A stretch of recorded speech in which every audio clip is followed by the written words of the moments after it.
Greetings, everyone. I am Ronak Kaushik, and these are my team members Rohit, Prakash, Shaurya, Naman, and Professor Mayank Singh. We have been working on a novel approach for generating SQL queries from natural language at the Indian Institute of Technology, Gandhinagar, and we would like to present the same at the Young Researchers Symposium. The abstract of our work is that relational databases are prevalent in handling large and complex databases. However, writing the SQL queries can be a tedious task for querying the databases. Recent studies for automating the task of translating natural language text to SQL query are not robust to queries having multi-table dependencies. Also, considering the lack of such research in scientific domain, we introduce ACL SQL, a dataset with complex queries depending on up to 5 tables, and we also benchmark the data set on a simple approach. Evaluation shows that our approach is reasonably precise and can be adopted for practical applications. The dataset and the codes can be found at this provided link. So now we'll cover dataset curation. So we created our own multi-table dataset from ACL Anthology database, which consists of 13 tables. So we chose this because domain-specific dataset leads to better performance than general domain dataset. So finally, we created 310 unique intent arguments, that is natural language questions, and their corresponding SQL queries with the placeholders, so that after we augmented the dataset, we created a final dataset of 3100 entries. And each entry of the dataset looks like the example mentioned below, where it's a pair of a natural language question and its corresponding SQL query. So this is the ACL Anthology database schema we used. It, as you can see, it consists of 13 tables. So this is the dataset distribution. As you can see, the single table queries and 3 table queries are most common in our ACL SQL dataset.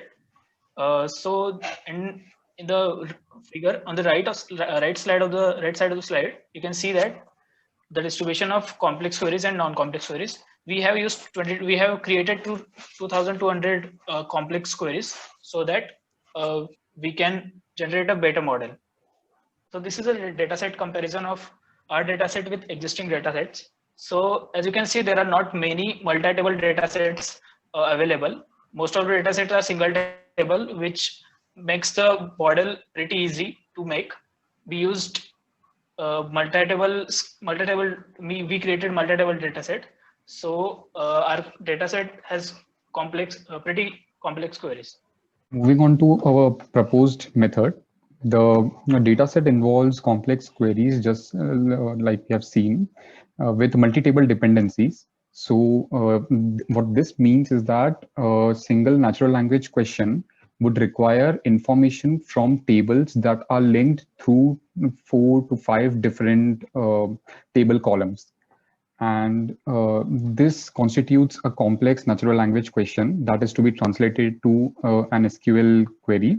So the automated prediction of such complex queries won't render accurate results considering the size of the dataset that we have.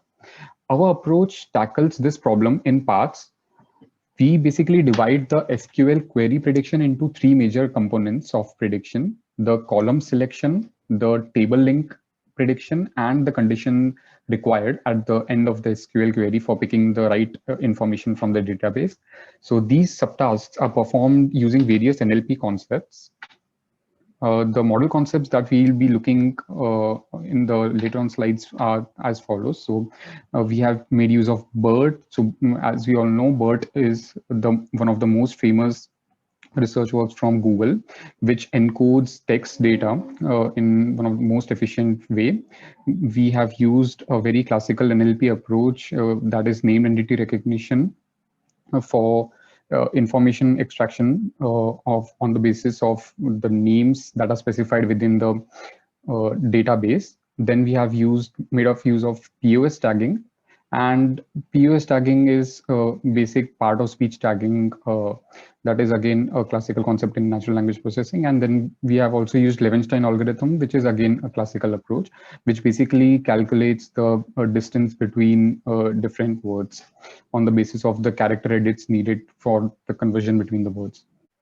So this is the proposed method, which is basically based on the divide and conquer approach that we just described. So the three major tasks are the operator column prediction, the table link prediction, and the condition prediction over here. For the operator and column prediction, we use two different approaches. For the operator prediction, there are around 13 different operators such as count, distinct count, and none of the operators are, and similarly, which are being predicted using a fine-tuned BERT.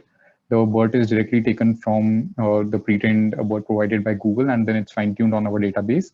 And then we predict this particular operator with around 98% accuracy.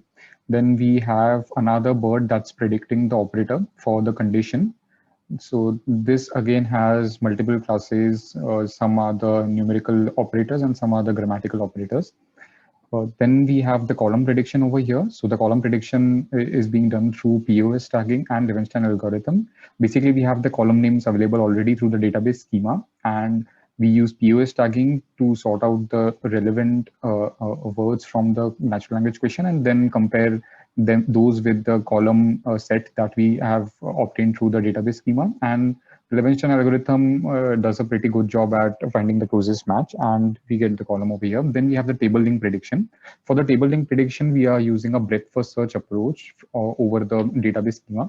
So for instance, if we are having a query which requires information from this particular table as well as from some long range table such as this particular table. So the breadth first search basically considers one as the root node and starts searching throughout the tree and finds the closest link to this particular table and returns it in the form of the SQL format. That gives us the table link with 100% accuracy all the time. Now comes the final condition prediction, which we already have the operator through BERT. Now we are calculating the column and the entity through named entity recognition.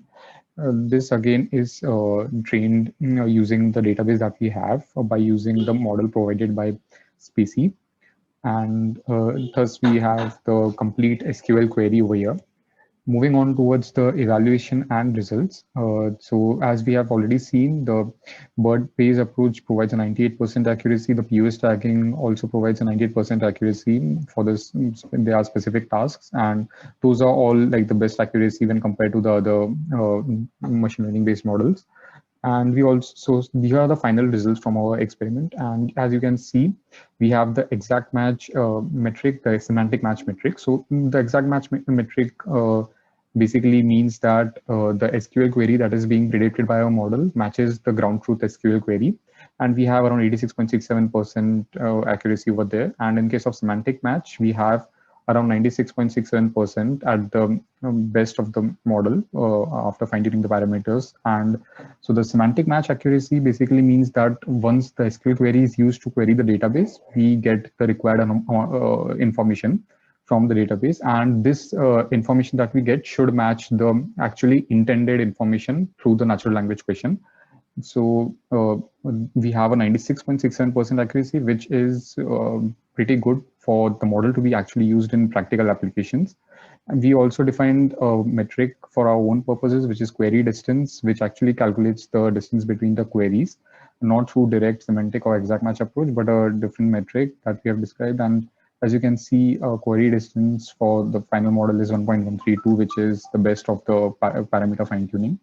Then we have so as we have seen, we are able to generate the SQL queries quite accurately for multi-table databases. Our approach is rather more customized for a specific database, and if properly fine-tuned, we'll be able to outperform all the existing architectures for that particular database. The future work involves comparison of a method with the current state-of-the-art approaches based on the large-scale Spider 2.2 dataset. Thank you.